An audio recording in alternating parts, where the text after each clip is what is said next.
Sa medical report nakalagay, patient reports inability to see own reflection. Tinanggal sa final copy ang line na yon.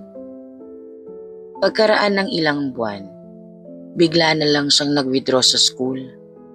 Walang paliwanag, walang forwarding address, walang communication kahit kanino sa mga classmates niya. At dito nagiging mas mahirap paniwalaan ang kwento.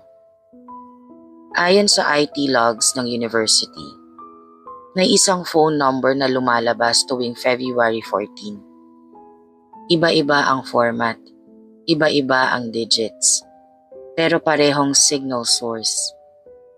Hindi raw ito galing sa kahit anong telco tower. Sa notes ng isang technician may sulat kamay.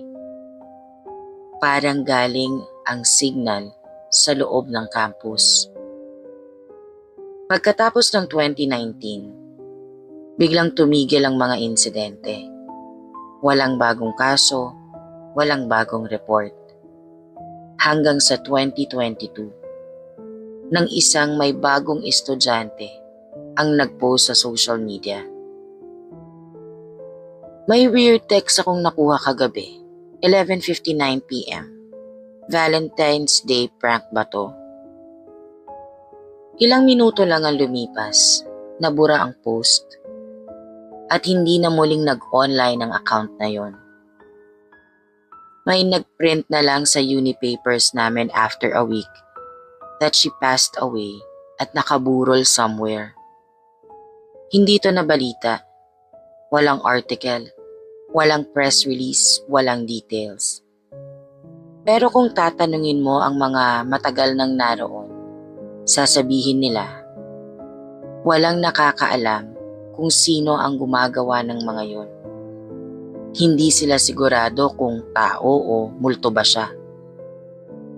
Isa raw itong naiwang presensya, nabuo sa paulit-ulit na gabi ng pagiging mag-isa, ng pagtanggi at ng mga Valentine's Day nang walang kasama. At ayon sa official warnings na ipinapasa-pasa pa rin hanggang ngayon, kung February 14, kung mag-11:59 p.m. na at mag-vibrate ang phone mo, huwag mong sagutin. Or better yet, make sure na may kadate ka sa Valentine's.